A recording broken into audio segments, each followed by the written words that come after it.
Taji, you're asking to chant again? Or No, no. should you go to the We start. number 3, 4, whatever, 18 in that No, order? Prabhuji. We at this time we will do reading, right? Oh, it's reading. I'm Okay. looking at, yeah. Thank you. Thank you. I'm looking if Nayan Prabhu is there. I think it's turn. It is turn, right, Prabhu? Manoj Prabhu.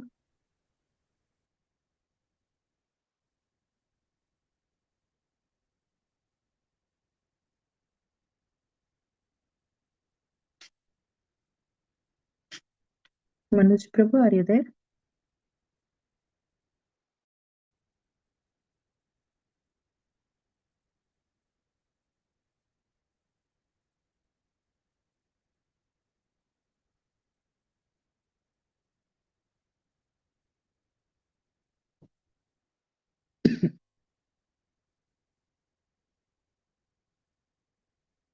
According to schedule, today is Nayan Prabhu's turn to read Srila Prabhupada Leelamrita. Not sure if he's not there in the call.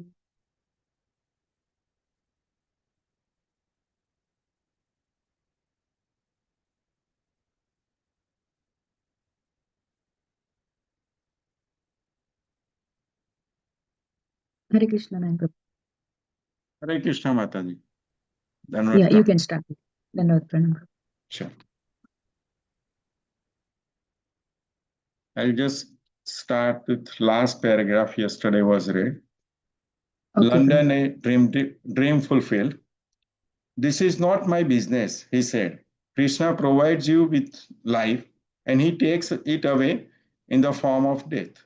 It is impossible that you can be united after death. When you go back home, back to Godhead, you can be united with Krishna. But a husband and wife, this is simply a mundane relationship.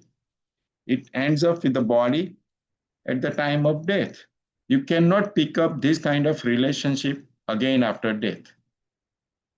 At one end of the estate lived a bricklayer and his wife in a small, neglected Georgian house. Hired by John to build a recording studio on the property, the bricklayer had only recently moved to Titanhurst. A tough, burly man, he never spoke to the devotees until one day he asked several of them if they believe in ghosts. Oh, yes, Kulakshetra said. Prabhupada says there are ghosts. I don't believe, the bricklayer said. My wife is having dreams, but I don't believe in ghosts. The bricklayer's wife revealed that both she and her husband had been hearing something at night. Last night they had gone running to John Lennon's house, terrified, complaining of sounds, chain, chains rattling, boot heels pounding, and the noise of something like a body being dragged across the floor. The bricklayer had seen his wife violently shaken by the shoulders, although no one else was there. When the devotees told Prabhupada, he said, "You tell John Lennon that if he wants, we can get rid of those ghosts." Mukunda relayed the message, but John had already invited his friend, a white witch, to come and exorcise, exorcise the ghost. The warlock visited the bricklayer's cottage, and a few devotees tagged along. Over the fireplace in the main room, they found a carving of a person with ghost coming out of his forehead, and on the opposite wall, mahogany runes. These are ancient witch runes, the warlock said, shaking his head. I can't do anything here. When John asked the devotees to try their method, Prabhupada directed them. At the bricklayer's cottage, they should sprinkle water offered to Krishna in the doorways, blow conch shells, and then have kirtana. A group of devotees went, and Kulakshetra led the kirtana. After half an hour of chanting, Kulakshetra felt a great release of pressure within the room, and the kirtana became ecstatic. The devotees returned to their engagements, assuring John that the ghost would not return, and the bricklayer and his wife moved in again. The next morning, Prabhupada passed the old cottage on his walk. So, how is the ghost? He asked. No news, Prabhupada, Kulakshetra replied. The following morning, Prabhupada again asked, how is the ghost? Would they like to have him back? Years ago in India, Prabhupada said, when he was running his chemical business, he had detected ghosts in the building at night. What did you do? One of the devotees asked. I simply chanted Hare Krishna and the ghost would go away. Prabhupada then opened his eyes wide and gestured with both hands, mimicking the frightened workers in the plant who had come running to him. Babaji, Babaji, there is a ghost. There is a ghost. The devotees laughed. Actually, Prabhupada said, there are many ghosts here, especially over by the stable areas. They are attached to this place, but they will not harm you if you just chant Hare Krishna. Prabhupada was anxious to leave Titanhurst, and by late October, some of the devotees had moved to Bari Place. Prabhupada no longer had any business at Titanhurst. Mr. Lennon was an influential person who had seemed interest in Krishna, but now there was no point in Prabhupada staying on at the estate. Yoko and her ex-husband Dan, now John's manager, were also pressing John to be rid of the devotees. Accompanied that, Dan complained that the devotees were trying to take over the place. The devotees, on the other hand, complained to John that Dan and Yoko were misrepresenting them. On one side were Dan and Yoko, on the other, the devotees. John was in the middle. He had to choose. John told Mukunda that as far as he was concerned, he got along fine with the devotees, but the people around him were having difficulty.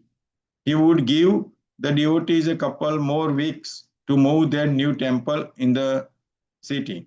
The devotees were already in the process of moving to Bari Place, and Mukunda had found an apartment for Prabhupada a short drive from the temple. In a few days, everything would be ready for Prabhupada to move. On the day Prabhupada left Titanhurst, he stopped at his car and said, I want to say goodbye to a few friends first. He then took a last walk through the grounds, giving careful attention to the trees, sometimes touching their leaves, just as on his morning walks. Then he left. The next day, a severe storm swept through the Titanhurst estate, breaking windows and uprooting the trees. November 3, 1969.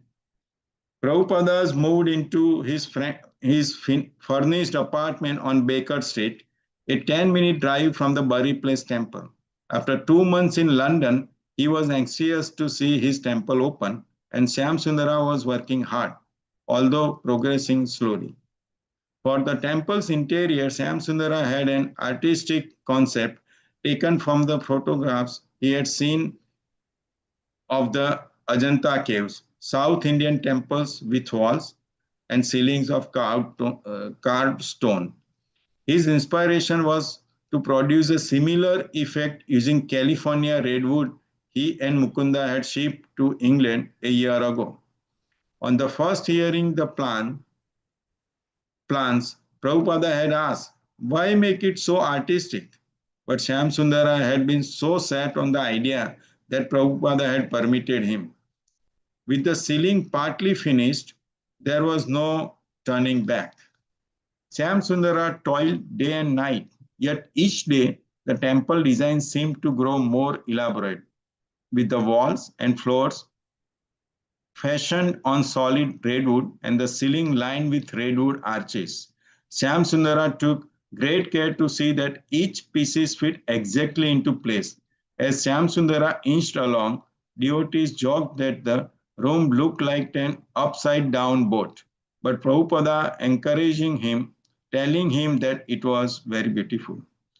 Prabhupada often allowed his disciples to work as they liked. He reasoned that they were raising the money and could spend it in Krishna's service as they pleased. He didn't care to interfere in every detail of disciples' service, especially when the disciples were strong-headed and had ideas that were not harmful or obstructive. All Prabhupada's disciples were ultimately under his absolute decision, but he was often lenient. 80% lenient, he would sometimes say. Syam Sundara particularly thrived on having his own big projects. He had arranged for the Mantra Rock dance in San Francisco, built the first Rath Yatra carts, established a friendship with George Harrison, and now he was designing a temple. Prabhupada allowed it, watchfully like a father. Consulting the Vedic calendar, Prabhupada chose December 14 for the temple opening celebration. And despite predictions from Sam Sundara and others that the deadline would be impossible to meet, Prabhupada ordered invitations printed immediately. The devotees had tremendous work to do and little time. Not only did they have the time to complete, but also Prabhupada's quarters on the second floor and the kitchen in the basement. Faced with that tight deadline, they worked harder. As Prabhupada was anxious about the temple opening, he was also anxious about publishing the first volume of Krishna, but he had no money. According to printers' estimates, the book would cost about $19,000. Prabhupada told Syam Sundara to ask his friend George for a donation. Syam Sundara, who had always been careful not to ask George for money, was hesitant. But Prabhupada insisted, and Syam Sundara gave in. George agreed, but regretted it afterwards. Then Syam Sundara began to feel sorry.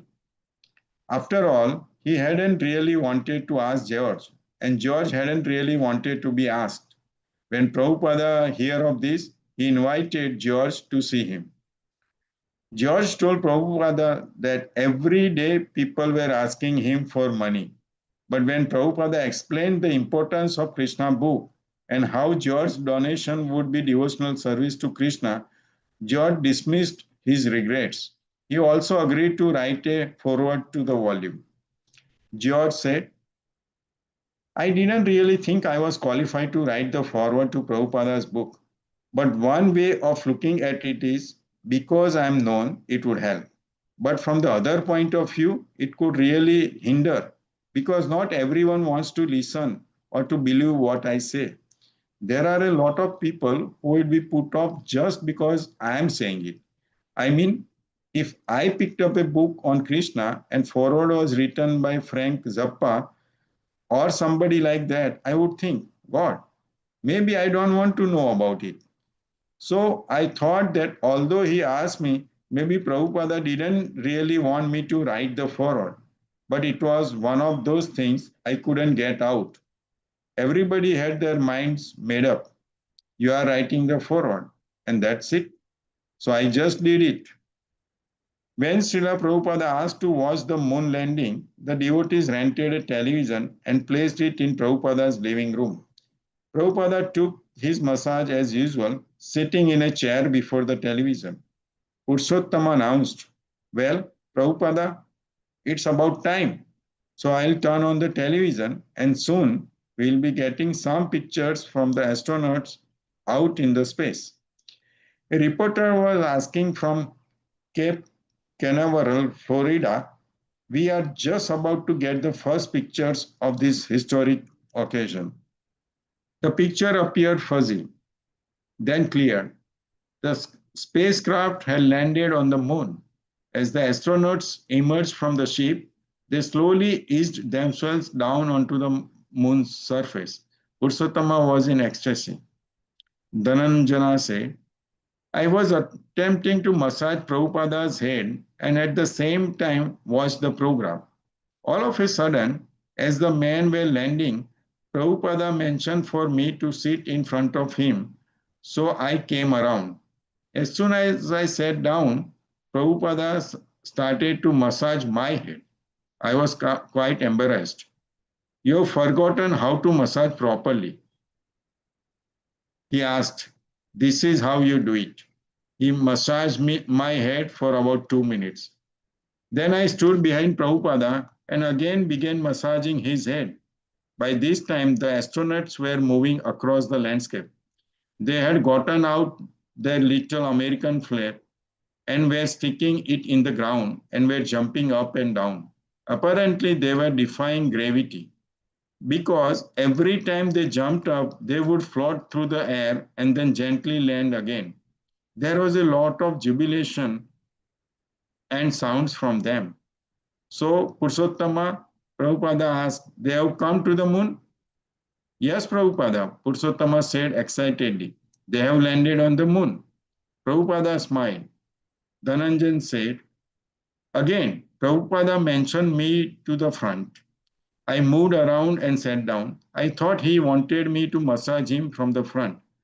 But again, he put his hands on my head and massaged. He said, can't you learn this simple thing, massaging my head? I had been watching television and not giving my full attention to my service. I tried again, but Prabhupada again said, you still don't know how to do this. I said, well, Prabhupada, I am trying my hardest. He laughed and said, that is all right, continue. Prabhupada asked Purushottama, so what can you see? They are exploring the moon's surface, he said. So what is there? Well, it looks like they have landed inside a crater somewhere and the ground is sandy with some rocks. Oh, look, they are showing some shadows from some of the rocks that are lying around. That's all they can see.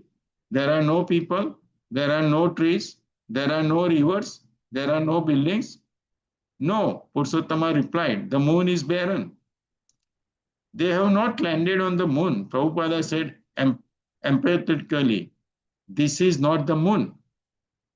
Later, when Malti brought in Prabhupada's lunch, he said, what Malti has done?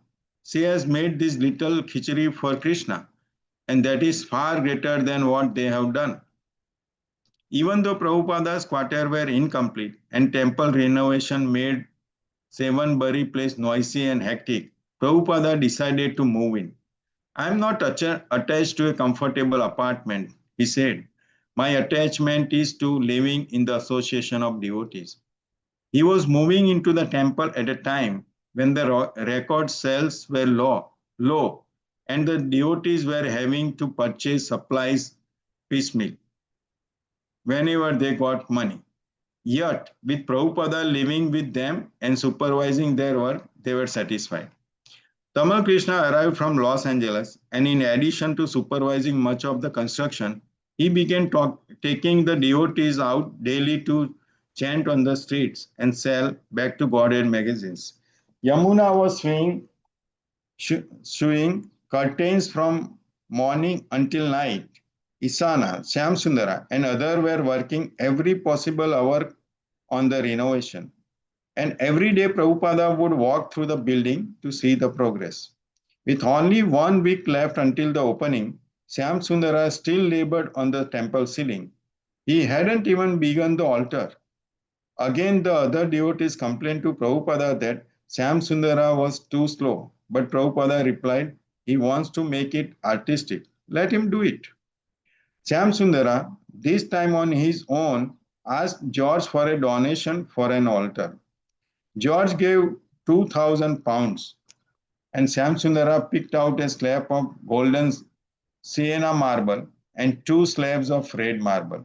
Although Prabhupada had a pair of 17-inch carved wood deities of Radha and Krishna, he didn't plan to use them. And the size of the altar Shyamsundara was building clearly required larger deities. One day, a Mr. Doyle font, representing a large London Hindu society. He had heard the devotees wanted Radha Krishna deities, and he had a pair he would donate. When Prabhupada heard the news, he sent Tamal Krishna, Mukunda, and Shyam Sundara to Mr. Doyle's home to see the deities. Radha and Krishna were white marble and stood about 3 feet high. Never before had the devotees seen such large deities, and they offered obeisances. When they returned to the temple and told Prabhupada, he said, take me there at once. Srila Prabhupada, accompanied by Shyamsundara, Mukunda, and Tamal Krishna, arrived by van at Mr. Doyle's home. Prabhupada entered the living room and sat down.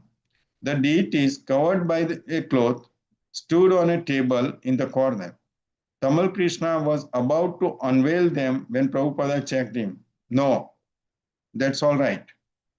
Prabhupada said and spoke with Mr. Doyle, asking him about his work and where he had come from in India, and he met Mr. Doyle's family. Prabhupada and his host chatted while the devotees listened. Swamiji, Mr. Doyle said at length, I want to show you my deities. Yes, Prabhupada replied, I will see them after some time.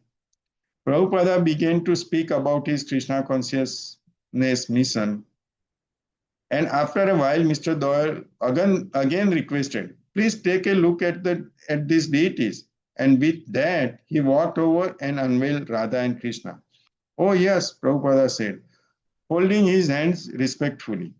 Mr. Doyle explained that he had ordered the deities from India for his own use, but in transit, a tiny piece of Radharani's finger had chipped off. Therefore, according to Hindu tradition, the deities could not be installed. Tamal Krishna, Prabhupada said, see how heavy these deities are? Tamal Krishna, placing one hand at Radharani's base and the other around her shoulder, lifted her. Not so heavy, he said. Shyam Sundara, Prabhupada said, see how heavy is Krishna? The deities were actually heavy for one man to carry, but the devotees understood Prabhupada's intention. Not bad, Shyam Sundara said, holding Krishna a few inches off the table. Yes, Prabhupada said conclusively. I think they are all right. Let us take them. We have our man. And suddenly Prabhupada was leaving, with his disciples following, carefully carrying Radha and Krishna. Prabhupada thanked Mr. Doyle. But Swamiji, protested Mr. Doyle, who was not prepared for his sudden exit. Please, we will arrange to bring them. Our society will bring them. But Prabhupada was already out the door and leading his men to the van. Please wait, Mr. Doyle persisted. We have to fix them first, then you can take them. We have an expert man, Prabhupada said. He can fix these things. Prabhupada was assuring Mr. Doyle and at the same time directing his disciples. He opened the door of the van and Shyamsundar and Tamal Krishna slowly entered, cautiously setting Radha and Krishna within. Tamal Krishna knelt in the belt to hold the deity secure, while Shyamsundara got into the driver's seat. Now drive, Prabhupada said. And off they went, with Prabhupada smiling from the window to Mr. Doyle and his family, who stood together on the curb. Shyamsundara had driven but a few blocks when Prabhupada asked him to stop the van. Turning around his seat, Prabhupada began offering prayers. Govindam Adi Purusham Tamaham Bhajami. He looked at Krishna, who was white with slight bluish cast, and at the exquisite white Radharani by his side. Krishna is so kind, he said. He has come like this. Then he and Shyamsundara continued driving slowly back to the temple. Carefully, Prabhupada supervised his disciples carrying the deities up to the second floor. The devotees were astounded and delighted to see Prabhupada in such an animated and intense state, bringing Radha and Krishna into the temple. He had the deities placed in a curtained off section of his own room, and then he sat at his desk. Prabhupada smiled. Krishna has played a great trick. In the Mahabharata also, he said, there are incidents where Krishna plays tricks. One such trick was Krishna's agreeing to be on the side of the general he saw first in the morning. The two opposing generals, Arjuna and Duryodhana, had both come to Krishna's tent early in the morning as Krishna slept. They had agreed that one of them would stand at Krishna's head and the other at Krishna's feet, and that they would wait until Krishna awoke. Duryodhana chose to stand by Krishna's head, while Arjuna chose his feet. Krishna awoke and he saw Arjuna first. That was one great trick that was played by Krishna, Prabhupada said. Similarly, this is a great trick. He told how Krishna had also tricked Mother Yasoda when she had tried to discipline Krishna. He had run away, and she had run after him, caught him, and tried to tie him with ropes. But every time she came with more rope, Prabhupada said, it was just like a little too short. Krishna can play any kind of trick. Another such trick has been played. They made so much effort to bring these deities here, thinking they will be for their Hindu center. But all the time Krishna wanted to come here. So this chip on the deity's hand is just Krishna's trick, and we have caught them. Prabhupada, Mukunda said, you kidnapped Krishna. Yes, Prabhupada said. Once I was in the bank and the manager had some scheme, but I foiled his scheme. So he said to me, Mr. Day, you should have been a politician. Prabhupada laughed. Then he became grave and asked the devotees not to talk about the incident. Many people wouldn't understand how he could install a chipped deity. Chipped deity. The devotees agreed to keep the secret, but they had no doubt that Prabhupada's love for Krishna was transcendental to Hindu customs. Radha and Krishna had come to London on Prabhupada's desire. How do you dress big deities like this? Yamuna asked. They already have clothes on. Prabhupada said, you bring me some cloth. What kind of cloth, Prabhupada? What should the clothes look like? Like in the pictures, he replied. Well, there are so many different pictures, she said. Sometimes Krishna has a ruffled skirt on, and sometimes he has a dhoti on, and sometimes he has a big crown on. Krishna looks very beautiful in saffron, Prabhupada said. So you bring me some silk dhotis in yellow and saffron color. Yamuna collected 6 silk saris with silver and gold borders, and Prabhupada indicated the design he wanted and told Yamuna how to arrange the crowns. With only a few days remaining before the installation ceremony, Yamuna began working almost continuously at her sewing machine. Several times a day, Prabhupada would come to see her progress. Shyam Sundara had completed most of the altar except for Lord Jagannath's altar and the canopy over Radha and Krishna's throne. Both the canopy and the Lord Jagannath's altar would be supported by 4 heavy wooden columns more than 6 feet high. 2 rear columns would hold a marble slab for the Jagannatha deities to stand on, and 2 front columns were now supporting Radha and Krishna's large velvet canopy. The columns were big and heavy. Shyam Sundara called them elephant leg columns. The columns now stood in place on the altar, although Shyam Sundara hadn't had a chance to secure them. The day before the installation, Shyam Sundara collapsed upstairs in exhaustion. On opening day, many guests, Indians especially, crowded the temple, responding to flyers and advertisements. Apple Records had supplied a professional florist who had decorated the room with floral arrangements. A BBC television crew was on hand to videotape the ceremony. While most of the devotees held Kirtana, Prabhupada, behind a curtain at the other end of the temple, bathed Radha and Krishna. The plan was that after the bathing ceremony, the deities would be placed on the altar and Yamuna would dress them. Once they were dressed and enthroned, the curtains would open for all the guests to behold Sri Radha and Krishna. Prabhupada would lecture and then everyone would feast. But because of Shyam Sundara's oversight, the installation almost became a disaster. Prabhupada had finished bathing the deities and they had been placed on the marble altar when suddenly the elephant leg columns tottered. The canopy above the deities began to collapse. Prabhupada, seeing the danger, jumped onto the altar and seized the heavy columns in a split second. With great strength, he held the two front pillars in place. "Get these out of here," he shouted. While Prabhupada's arm protected the deities, the men removed the canopy, and then two men at a time carried each of the pillars away. The deities remained unharmed. While Prabhupada was behind the curtain, rescuing Radha and Krishna, on the other side of the curtain, guests and reporters awaited the unveiling of the deities. Unaware of the mishap, the guests saw only men emerging from behind the curtain carrying large pillars and canopy.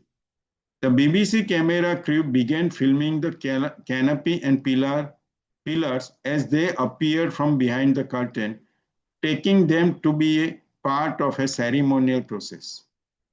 The few devotees behind the curtain with Prabhupada were amazed.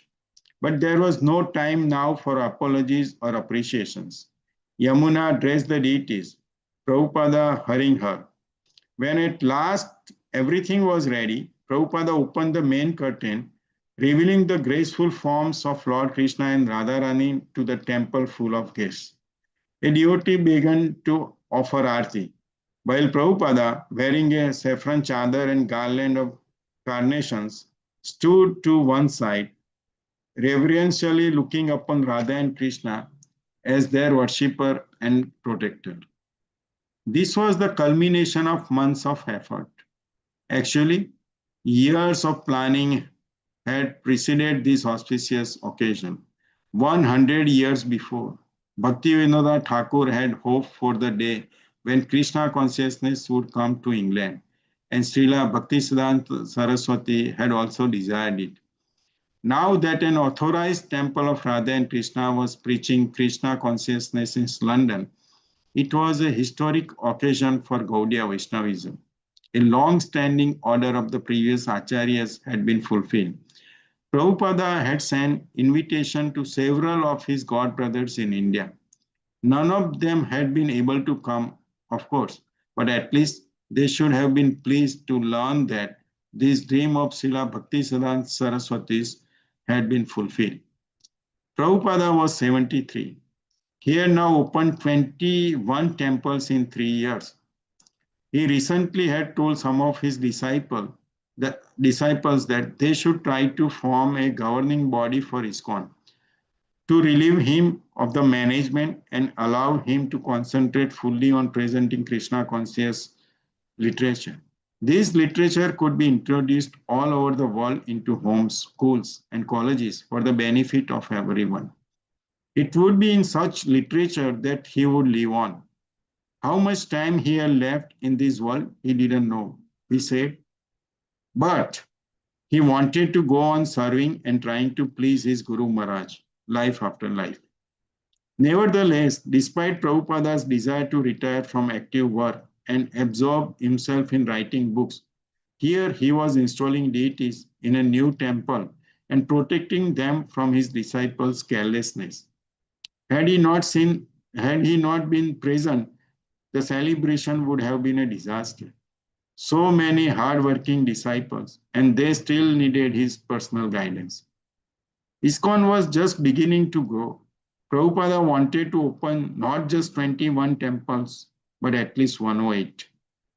His world traveling and book printing were just beginning, and like everything else, the number of disciples would increase. The prestige of his movement would increase, and with it, opposition from the atheists. Krishna consciousness was growing, and Prabhupada was in the forefront. All around I see bright, he said. That is the glory of Krishna. He saw himself as a servant of his spiritual master. The bright future was in Krishna's hand. Prabhupada called for Shyamsundara. Although Prabhupada was angry at first because of the near disaster on the altar, he admitted that his disciple had done their best. The temple was beautiful. He told Shyamsundara. He liked it. He then asked that a sign be placed out front with gold letters on a blue background. Radha Krishna Temple. This temple was constructed with great labor and effort by Shyam Sundar Das Adhikari. On the day of Prabhupada's departure from London, he distributed some of his personal effects, such as sweaters and scarves, to his disciples. He then went downstairs alone into temple to see the deities. He offered fully prostrated obeisances on the floor for a long time and then stood looking at Radha and Krishna. Yamuna remembers, Prabhupada was looking at the deities with complete devotion. He loved those deities. He had commented about their exquisite beauty and how they complemented each other. How sometimes Radharani looked more beautiful, but how Krishna's moon-like face and eyes were shining. Prabhupada saw me and matter of fact said, if you practice what I have taught you and follow the instruction of how I have taught you to worship the deities, and if you read the books that we have printed, it is sufficient for you to go back to Godhead. You need not learn anything new. Simply practice what I have taught you and your life will be perfect. Then he left, just left. Chapter 3, a threat against ISKCON. So Mataji, we should continue or?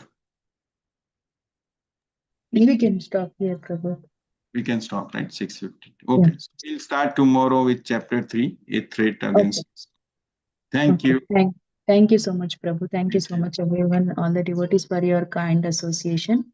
Hare Krishna. We all can meet tomorrow again. Thank you so much. Thank you. Hare Krishna. Hare Krishna. Hare Krishna. Thank you very much. Hare Krishna.